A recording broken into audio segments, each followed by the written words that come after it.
प्यारे भक्तों, भगवान श्री हरि विष्णु को धन, ऐश्वर्य और समृद्धि का स्रोत माना गया है और उनकी कृपा से धन, सुख और सफलता की कभी कमी नहीं होती। यदि आप आर्थिक तंगी, कर्ज और धन की कमी से परेशान हैं, तो भगवान विष्णु का यह मंत्र आपके लिए चमत्कारी साबित हो जाएगा।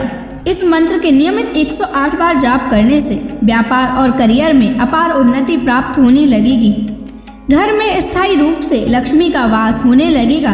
सभी प्रकार की नकारात्मकता और आर्थिक बाधाएं समाप्त हो जाएंगी।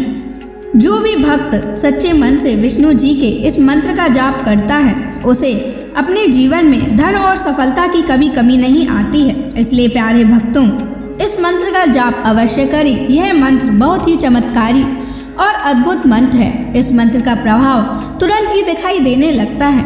इस मंत्र को आपको नियमित 108 बार जाप करना है। अगर आप भगवान विष्णु का आशीर्वाद प्राप्त करना चाहते हैं तो इस वीडियो को लाइक और चैनल को सब्सक्राइब जरूर कर दीजिए और कमेंट बॉक्स में जय विष्णु अवश्य लिख दीजिए। तो चलिए भक्तों, मंत्र का जाप करना प्रारंभ करते हैं।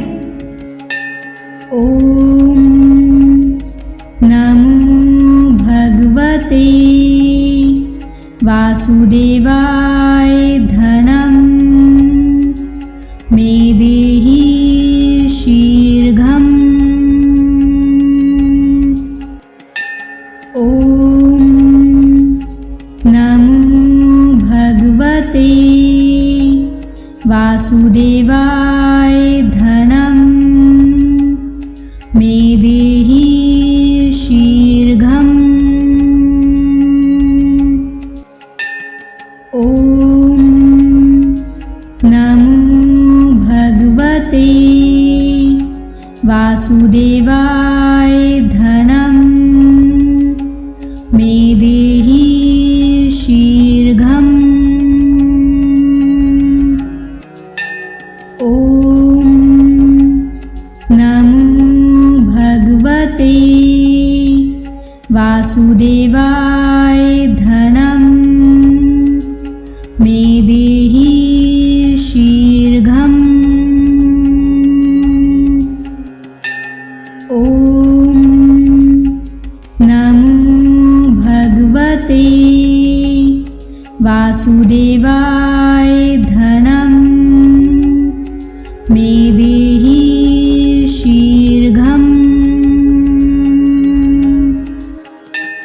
ओम नमो भगवते वासुदेवाय धनम मे देहि शीघ्रम्। ओम नमो भगवते वासुदेवाय धनम मे देहि शीघ्रम्। ओम नमो भगवते वासुदेवाय धनम मे देहि शीघ्रम्। ओम नमो भगवते वासुदेवाय धनम मे देहि शीघ्रम्। ओम नमो भगवते वासुदेवाय धनम मे देहि शीघ्रम्। ओम नमो भगवते वासुदेवाय धनम मे देहि शीघ्रम्।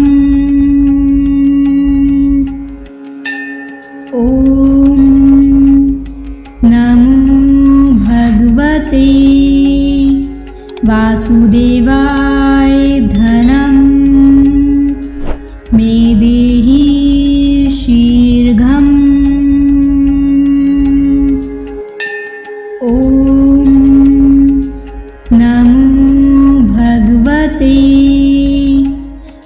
वासुदेवाय धनं मे देहि शीघ्रम्।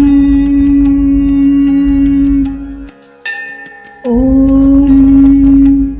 नमो भगवते वासुदेवाय धनं मे देहि शीघ्रम्। ॐ नमो भगवते वासुदेवाय धनं मे देहि शीघ्रम्। ॐ नमो भगवते वासुदेवाय धनं मे देहि शीघ्रम्। ॐ नमो भगवते वासुदेवाय धनं मे देहि शीघ्रम्। ॐ नमो भगवते वासुदेवाय धनं मे देहि शीघ्रम्। ॐ नमो भगवते वासुदेवाय धनं मे देहि शीघ्रम्। ॐ नमो भगवते वासुदेवाय धनं मे देहि शीघ्रम्। ॐ नमो भगवते वासुदेवाय धनं मे देहि शीघ्रम्। ॐ नमो भगवते वासुदेवाय धनं मे देहि शीघ्रम्। ॐ नमो भगवते वासुदेवाय धनं मे देहि शीघ्रम्। ॐ नमो भगवते वासुदेवाय धनं मे देहि शीघ्रम्। ॐ नमो भगवते वासुदेवाय धनं मे देहि शीघ्रम्। ॐ नमो भगवते वासुदेवाय धनं मे देहि शीघ्रम्। ॐ नमो भगवते वासुदेवाय धनं मे देहि शीघ्रम्। ॐ नमो भगवते वासुदेवाय धनं मे देहि शीघ्रम्। ॐ नमो भगवते वासुदेवाय धनं मे देहि शीघ्रम्। ॐ नमो भगवते वासुदेवाय धनं मे देहि शीघ्रम्। ॐ नमो भगवते वासुदेवाय धनं मे देहि शीघ्रम्। ॐ नमो भगवते वासुदेवाय धनं मे देहि शीघ्रम्। ॐ नमो भगवते वासुदेवाय धनं मे देहि शीघ्रम्। ॐ नमो भगवते वासुदेवाय धनं मे देहि शीघ्रम्। ॐ नमो भगवते वासुदेवाय धनं मे देहि शीघ्रम्। ॐ नमो भगवते वासुदेवाय धनं मे देहि शीघ्रम्। ॐ नमो भगवते वासुदेवाय धनं मे देहि शीघ्रम्। ॐ नमो भगवते वासुदेवाय धनं मे देहि शीघ्रम्। ॐ नमो भगवते वासुदेवाय धनं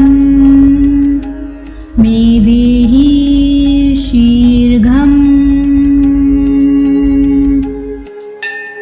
ॐ नमो भगवते वासुदेवाय धनं मे देहि शीघ्रम्। ॐ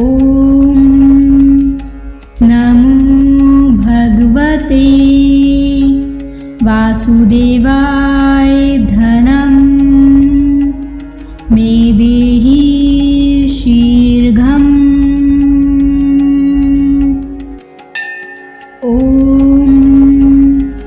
नमो भगवते वासुदेवाय धनं मे देहि शीघ्रम्।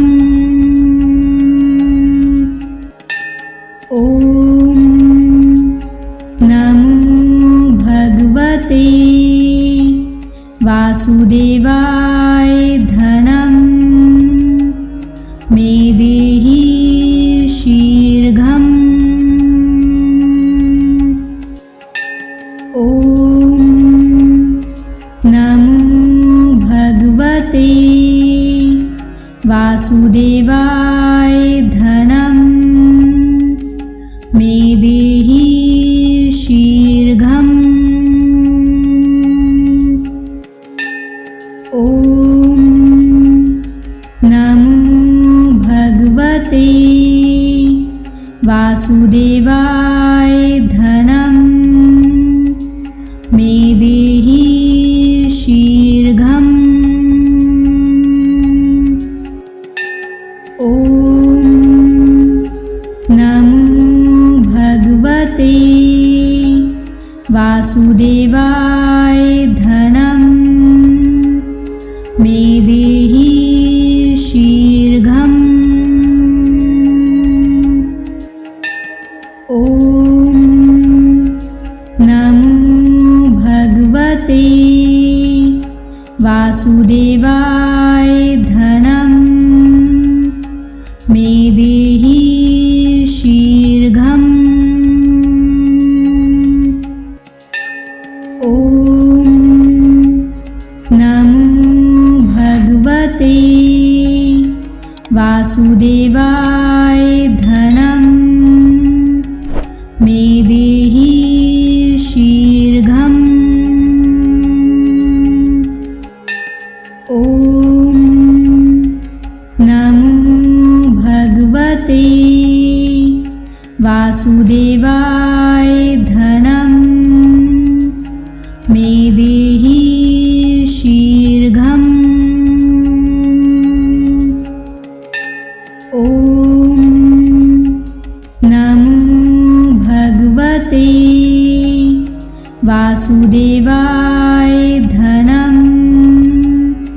मे देहि शीघ्रम्। ॐ नमो भगवते वासुदेवाय धनं मे देहि शीघ्रम्। ॐ नमो भगवते वासुदेवाय धनं मे देहि शीघ्रम्। ॐ नमो भगवते वासुदेवाय धनं मे देहि शीघ्रम्। ॐ नमो भगवते वासुदेवाय धनं मे देहि शीघ्रम्। ॐ नमो भगवते वासुदेवाय धनं मे देहि शीघ्रम्। ॐ नमो भगवते वासुदेवाय धनं मे देहि शीघ्रम्। ॐ नमो भगवते वासुदेवाय धनं मे देहि शीघ्रम्। ॐ नमो भगवते वासुदेवाय धनं मे देहि शीघ्रम्। ॐ नमो भगवते वासुदेवाय धनं मे देहि शीघ्रम्। ॐ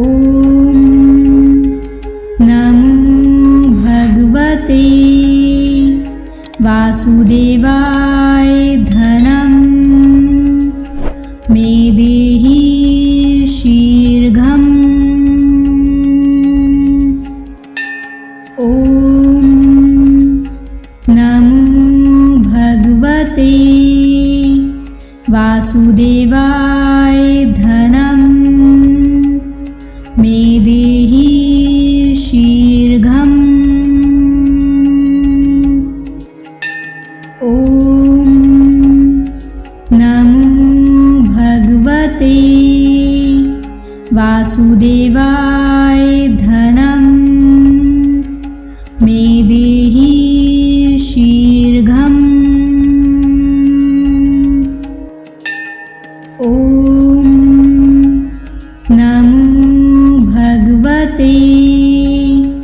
वासुदेवाय धनं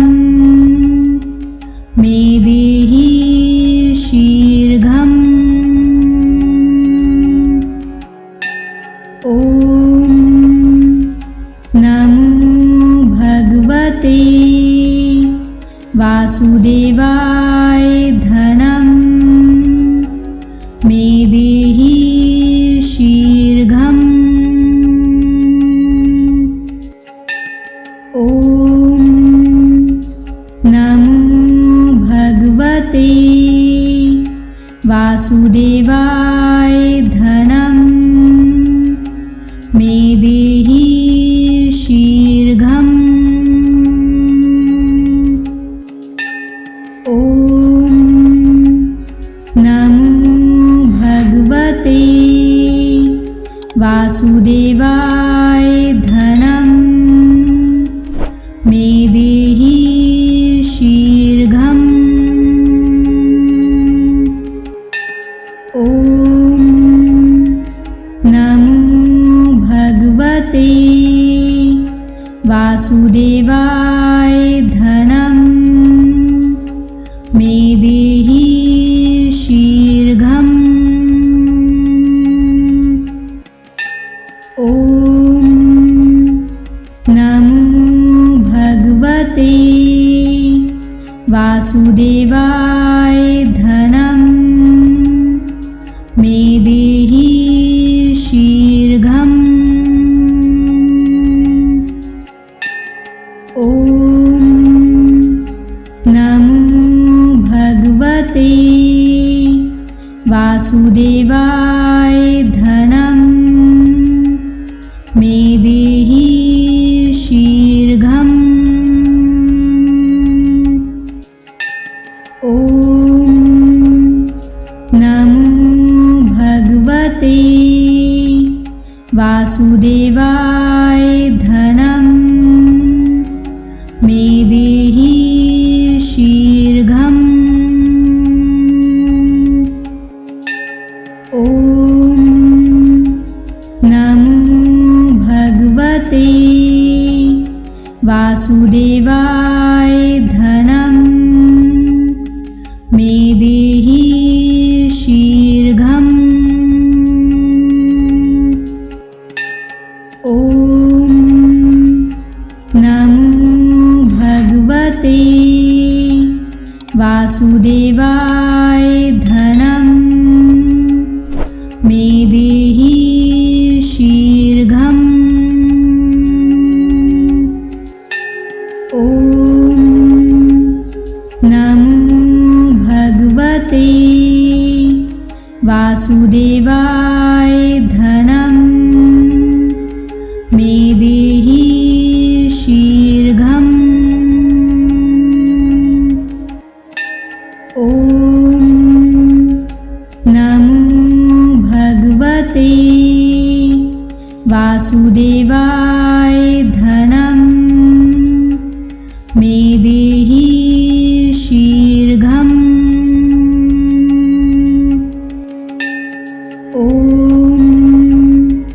नमो भगवते वासुदेवाय धनं मे देहि शीघ्रम्। ॐ नमो भगवते वासुदेवाय धनं मे देहि शीघ्रम्। ॐ नमो भगवते वासुदेवाय धनं मे देहि शीघ्रम्। ॐ नमो भगवते वासुदेवाय धनं मे देहि शीघ्रम्। ॐ नमो भगवते वासुदेवाय धनं मे देहि शीघ्रम्। ॐ नमो भगवते वासुदेवाय धनं मे देहि शीघ्रम्। ॐ नमो भगवते वासुदेवाय धनं मे देहि शीघ्रम्। ॐ नमो भगवते वासुदेवाय धनं मे देहि शीघ्रम्। ॐ नमो भगवते वासुदेवाय धनं मे देहि शीघ्रम्। ॐ नमो भगवते वासुदेवाय धनं मे देहि शीघ्रम्। ॐ नमो भगवते वासुदेवाय धनं मे देहि शीघ्रम्। ॐ नमो भगवते वासुदेवाय धनं मे देहि शीघ्रम्।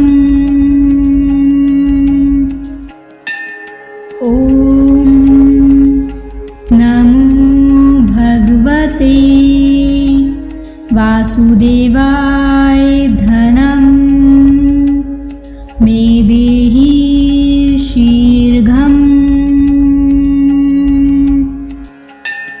ॐ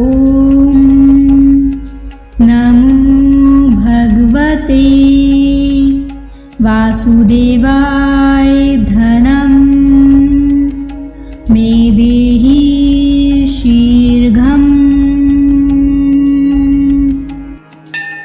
ॐ नमो भगवते वासुदेवाय धनं मे देहि शीघ्रम्। ॐ नमो भगवते वासुदेवाय धनं मे देहि शीघ्रम्।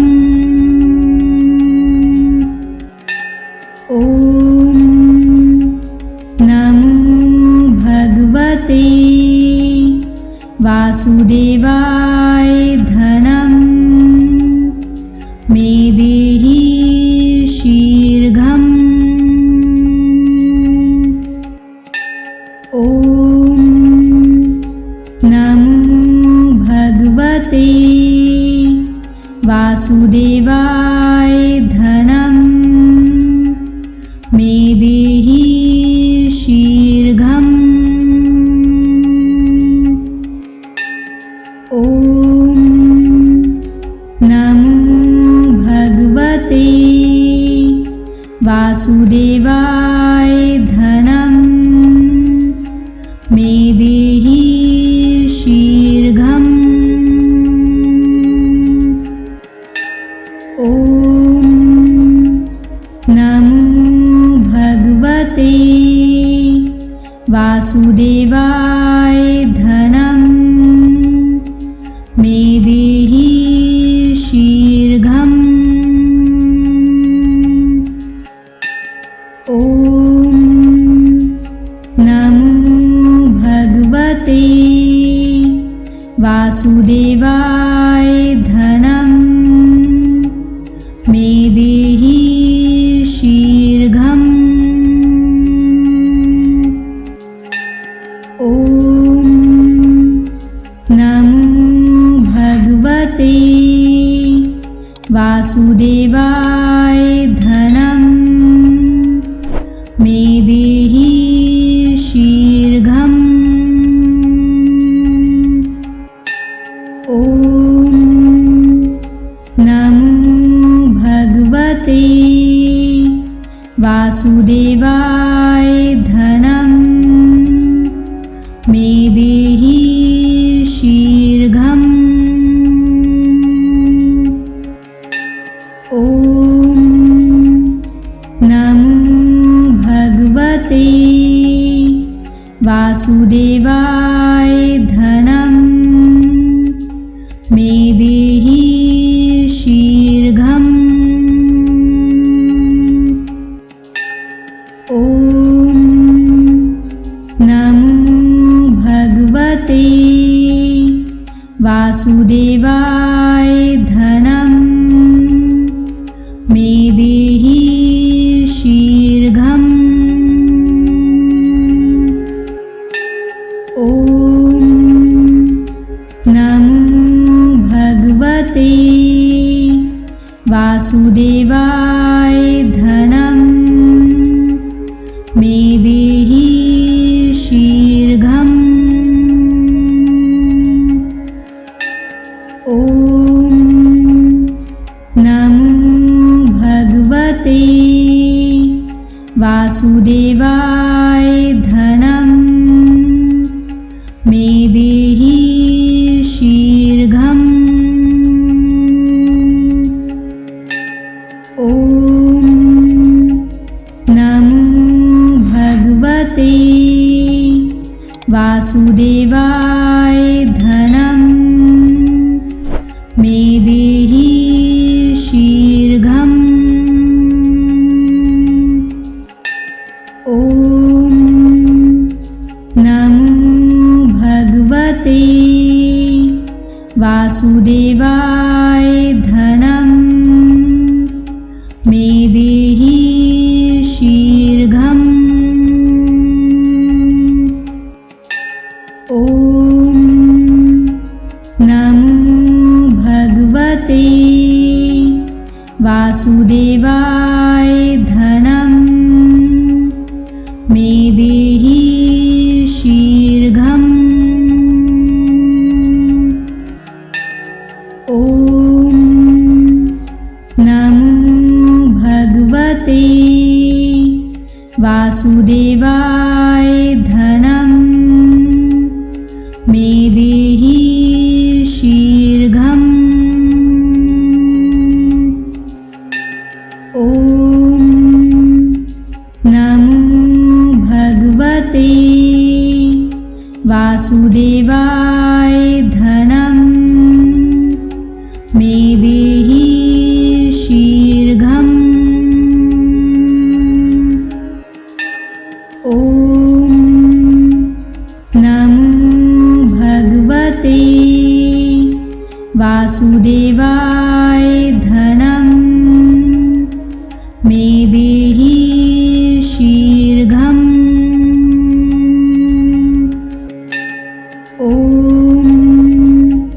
नमो भगवते वासुदेवाय धनं मे देहि शीघ्रम्। ॐ नमो भगवते वासुदेवाय धनं मे देहि शीघ्रम्। ॐ नमो भगवते वासुदेवाय धनं मे देहि शीघ्रम्। ॐ नमो वासुदेवाय धनं मे देहि शीघ्रम्। ॐ नमो भगवते वासुदेवाय धनं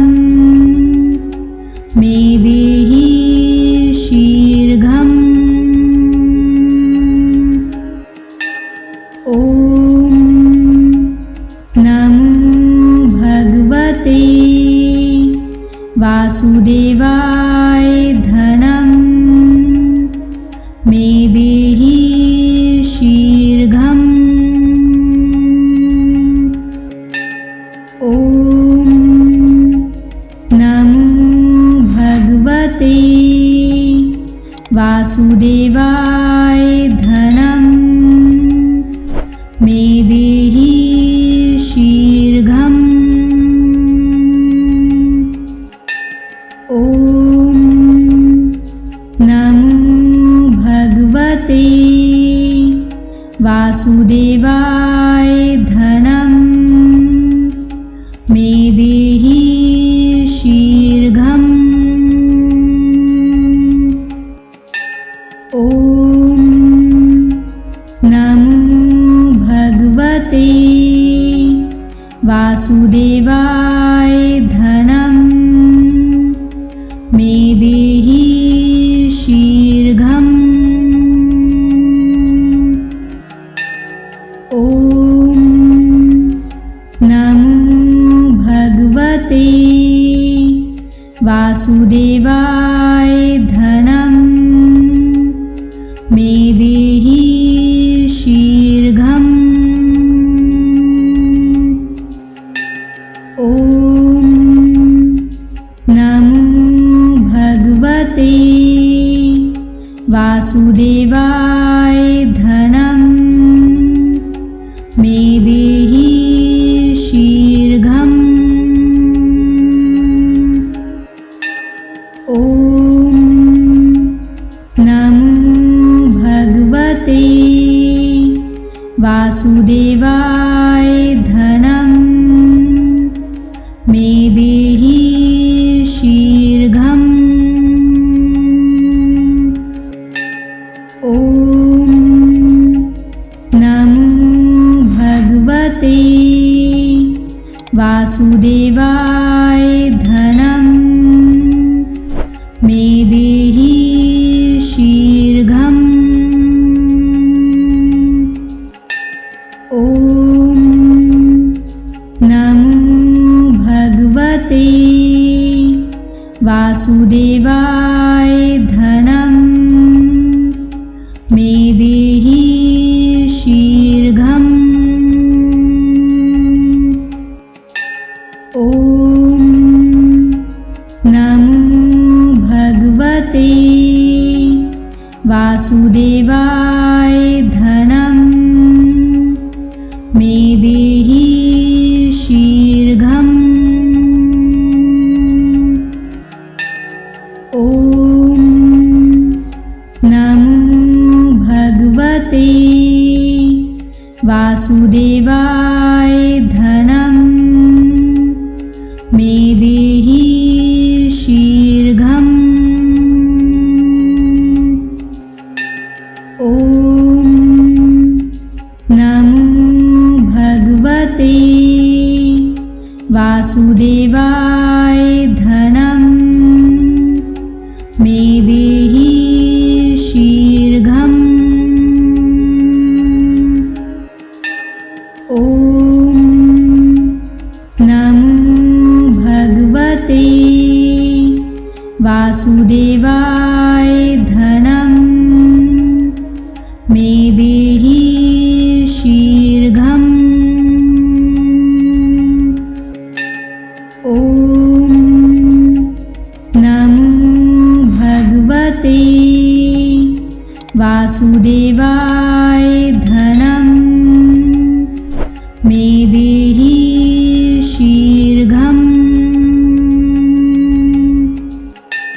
ॐ नमो भगवते वासुदेवाय धनं मे देहि शीघ्रम्। ॐ नमो भगवते वासुदेवाय धनं मे देहि शीघ्रम्। ॐ नमो भगवते वासुदेवाय धनं मे देहि शीघ्रम्। ॐ नमो भगवते वासुदेवाय धनं मे देहि शीघ्रम्। ॐ नमो भगवते वासुदेवाय धनं मे देहि शीघ्रम्। ॐ नमो भगवते वासुदेवाय धनं मे देहि शीघ्रम्। ॐ नमो भगवते वासुदेवाय धनं मे देहि शीघ्रम्। ॐ नमो भगवते वासुदेवाय धनं मे देहि शीघ्रम्। ॐ नमो भगवते वासुदेवाय धनं मे देहि शीघ्रम्। ॐ नमो भगवते वासुदेवाय धनं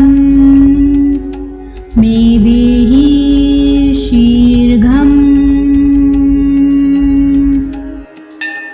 ॐ नमो भगवते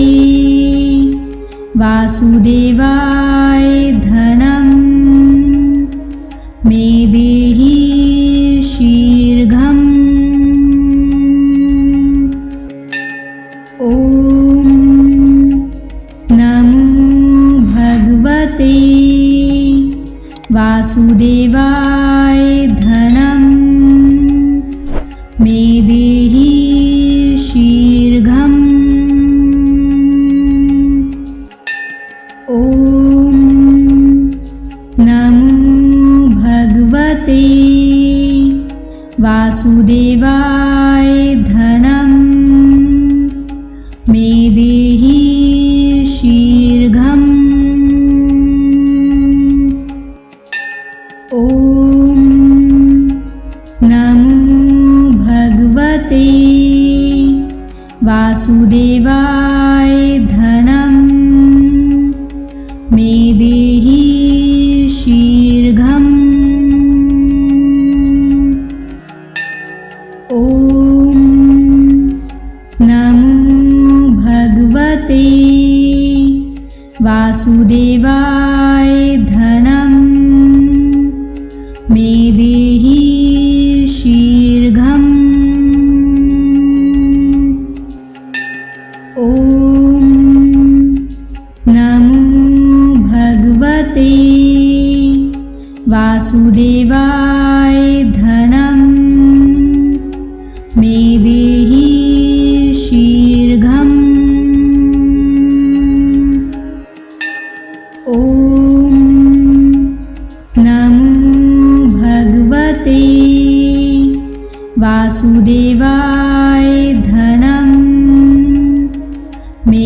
देहि शीर्घम्। ॐ नमो भगवते वासुदेवाय धनम् मे देहि शीर्घम्। ॐ नमो भगवते वासुदेवाय धनम् मे देहि शीर्घम्।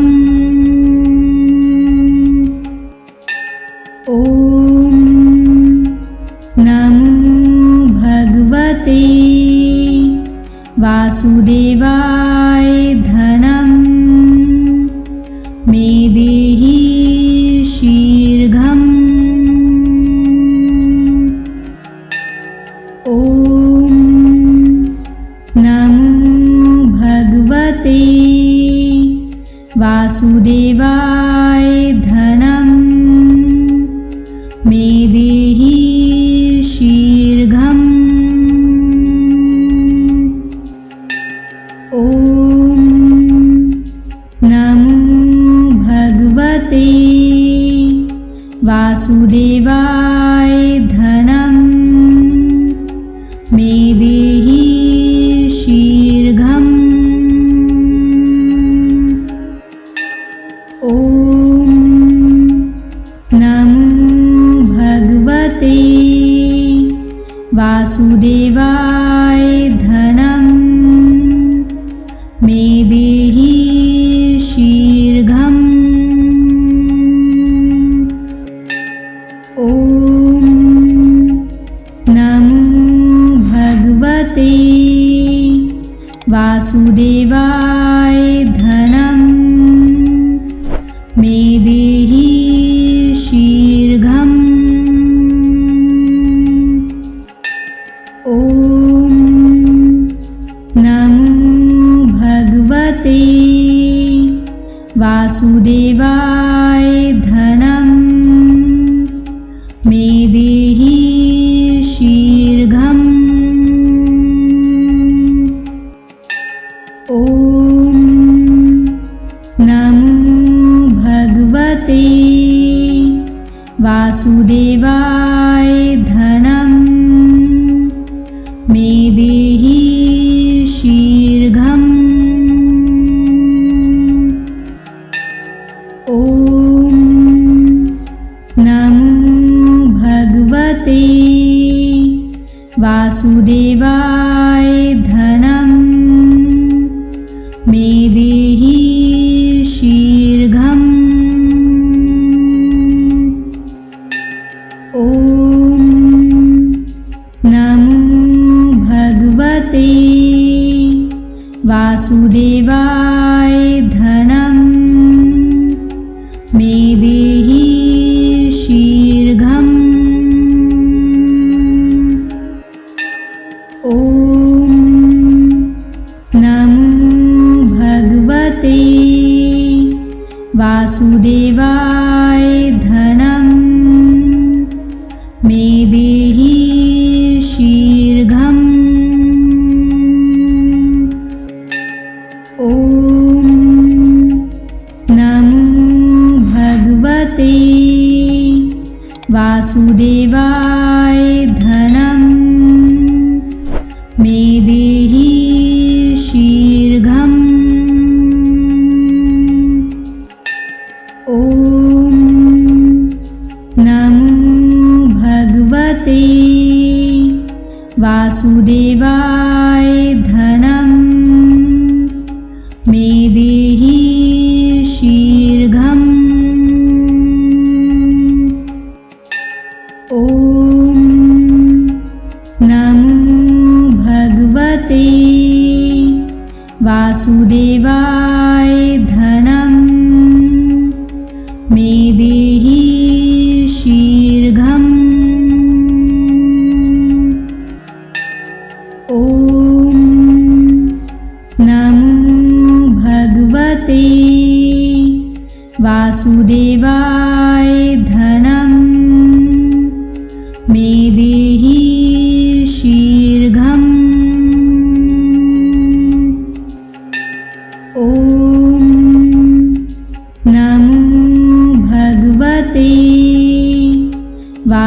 वासुदेवाय धनं मे देहि शीर्घम्। ॐ नमो भगवते वासुदेवाय धनं मे देहि शीर्घम्। ॐ नमो भगवते वासुदेवाय